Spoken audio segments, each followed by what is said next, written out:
Oral history is shared from generation to generation of Chickasaw and other Southeastern people. Paint a picture of generations past, where all things were united. The earth, animals, and humans existed as one. Aba Binni, the creator, provided spiritual animal guides to establish structure and kinship ties for the Chickasaw people. The animal guides represented kinship, family, and played an integral role in Chickasaw social obligation and belief system. Clans are an extremely ancient social institution. They go back into the hunter-gatherer times.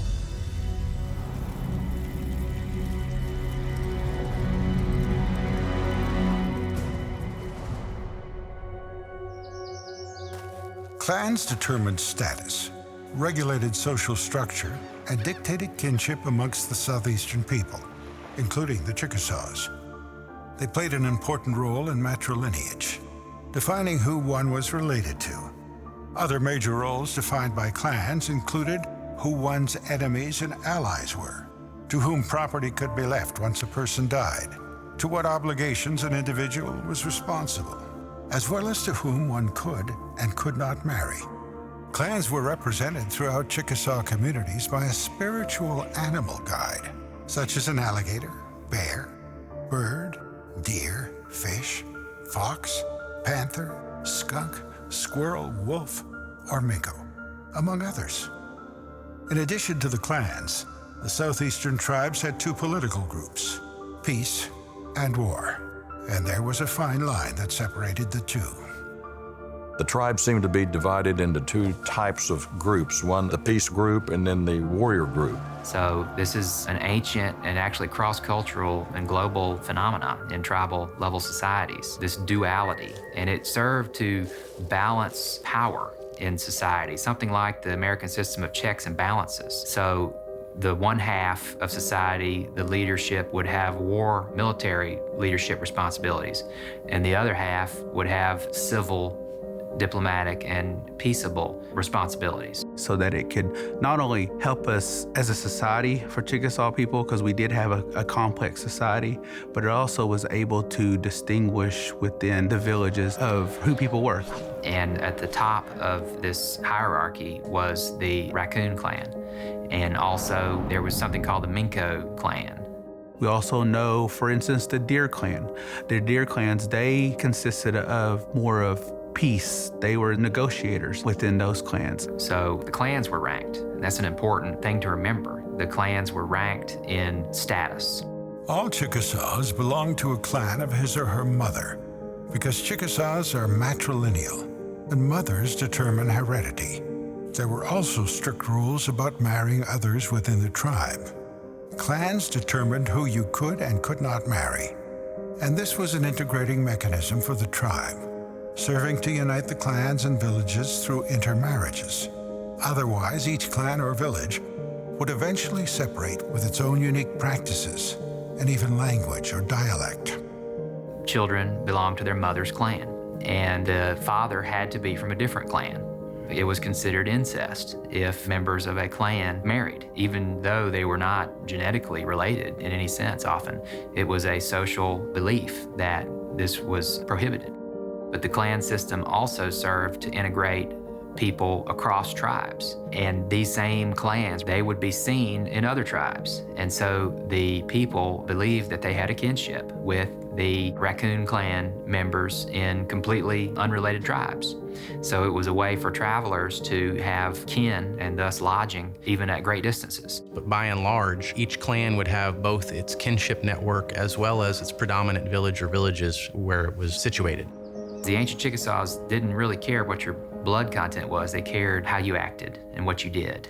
And so if you supported them and made an effort to be a productive tribal member, they would accept you and not ostracize you. There were methods of conflict resolution practiced for hundreds, if not thousands of years. Stickball was a commonly known method to settle disputes.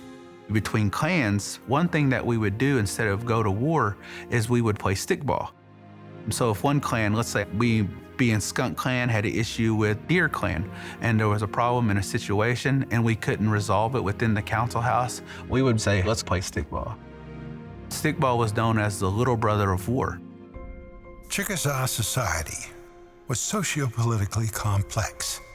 So when Europeans began to interact with the Chickasaw people, it was a challenge for them to understand how or who to negotiate with. Each village was led by one Minko, who received support and advice from elders, clan mothers, and other leaders within that village.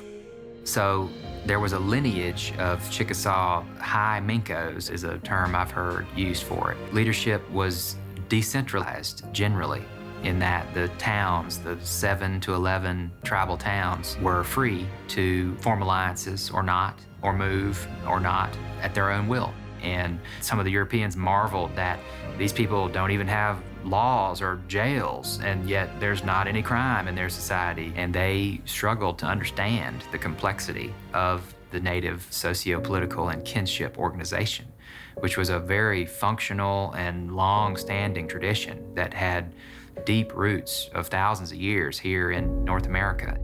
Chickasaw government is a fascinating topic to study because while it had outward expressions, there were also very subtle internal mechanisms that the tribe had culturally to deal with conflicts, decisions, and issues. The Chickasaws always had a system of laws and customs to govern their people.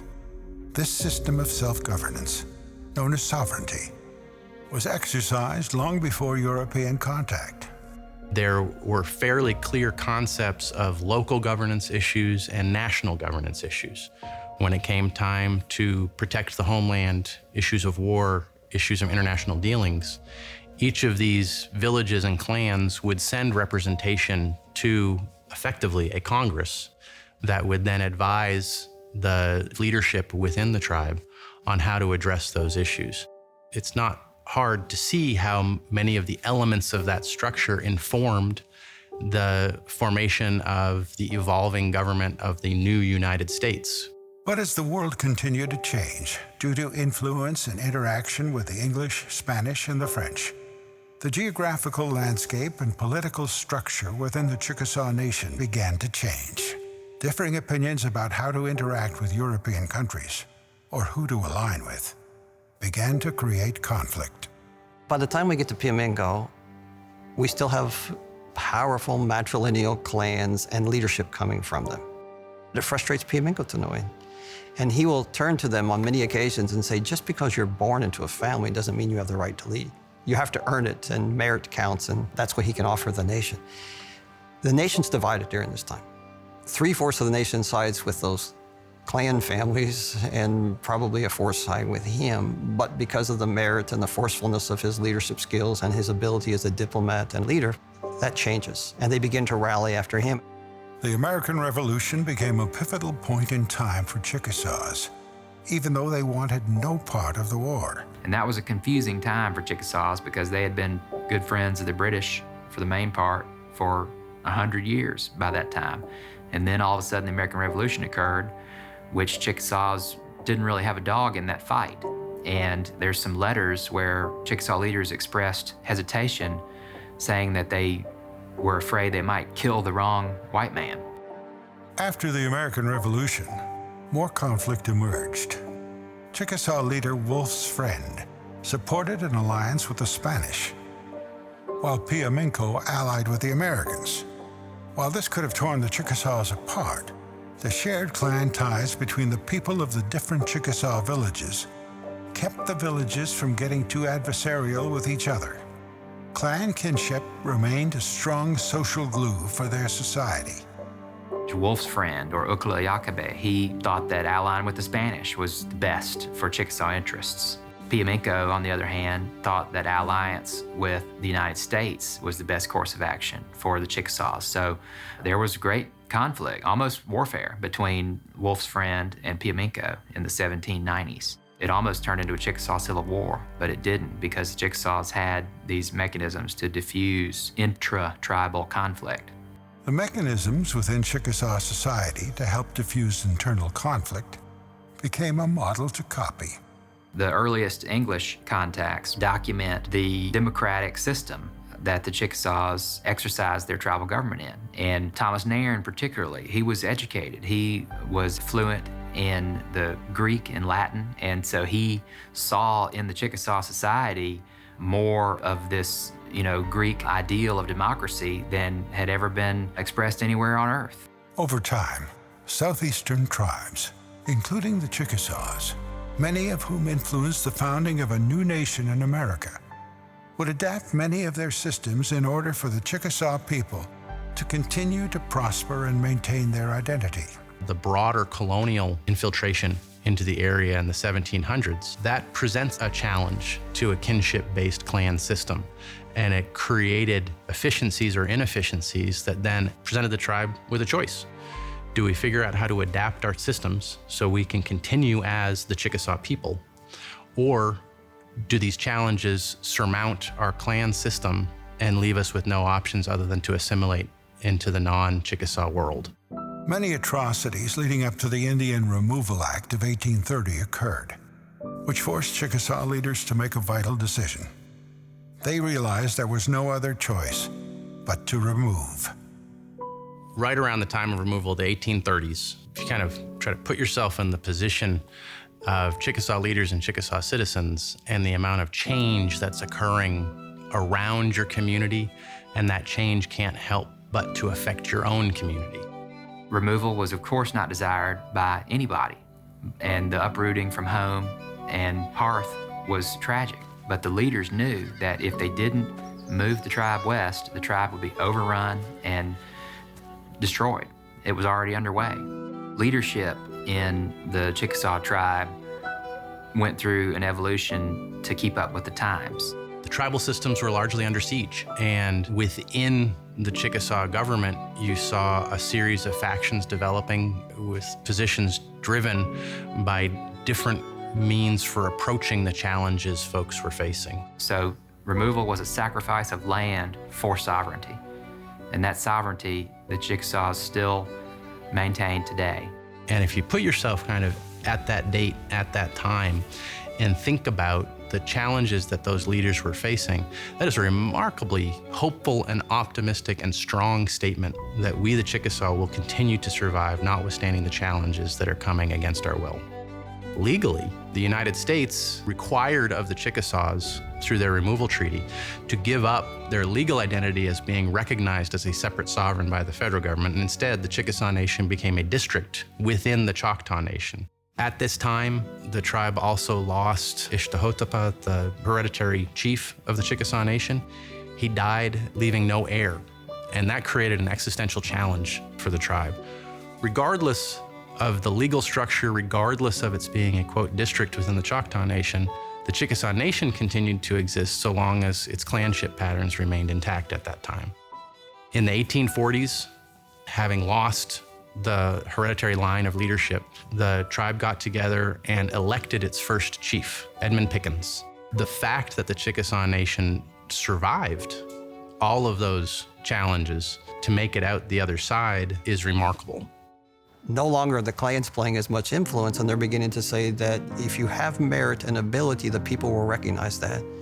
And if they recognize that, those skills will be recognized in the election process. District Chief Edmund Pickens led an effort to separate the Chickasaw District from the Choctaw Nation and succeeded through the ratification of the 1855 treaty with the Choctaw and Chickasaw.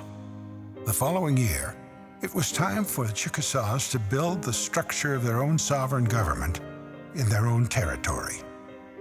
So they saw and admired the U.S. Constitution and the U.S. form of government, and they wanted to emulate that to bring the benefits to the Chickasaw people.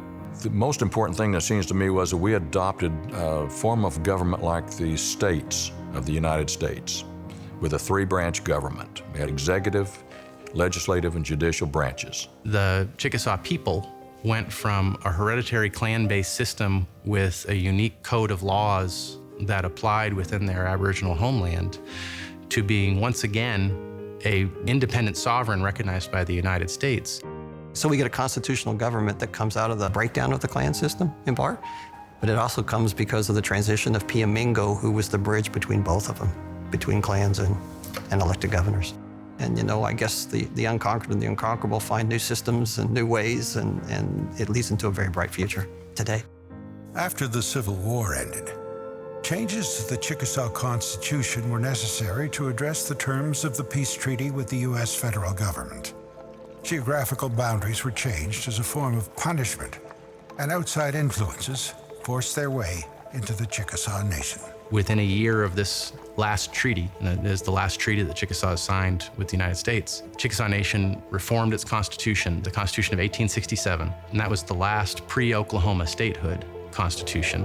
One of the biggest challenges and legacies for Chickasaw continuance following the U.S. Civil War was the provision in the 1866 treaties that opened up the Chickasaw territory to the railroads. And then once the railroads are operational, you have more and more folks flooding into the Chickasaw Nation, to the point where Chickasaws rapidly became a minority within their own nation.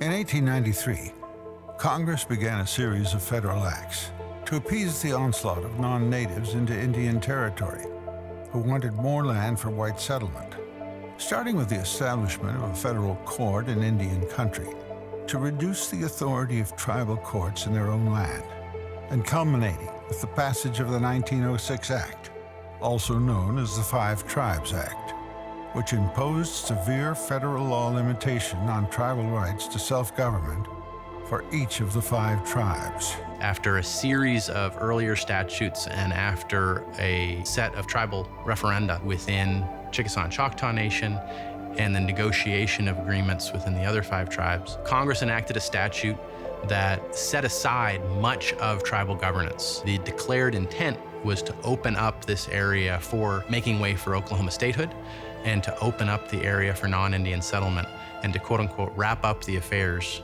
of the 5 civilized tribes. Congress explicitly provided, kind of somewhat contradictorily, Section 28 of the Five Tribes Act recognized that all of the tribal governments would continue in full force and effect until Congress acted again. So the intent was for the tribes to continue to govern themselves, but through some sort of period that would enable the establishment of the state of Oklahoma as well.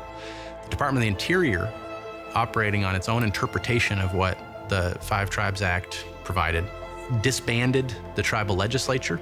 Essentially, it became illegal for the tribal legislature to sit and convene. So you had, starting in 1906, tribal governance continued to exist as a legal matter, but as a practical matter, it was hamstrung and goat-tied, and the United States ran the affairs of each of these tribes. Governor Douglas H. Johnston was appointed to conduct the necessary administration of the Chickasaw Nation, but under the watchful eye of the U.S. government. With the input of grassroots leaders, Johnston effectively served the Chickasaw people, advocating for tribal education, Chickasaw identity, and sovereignty. He served until his death in 1939, during a dark time in history, when the very existence of the Chickasaw people was under assault.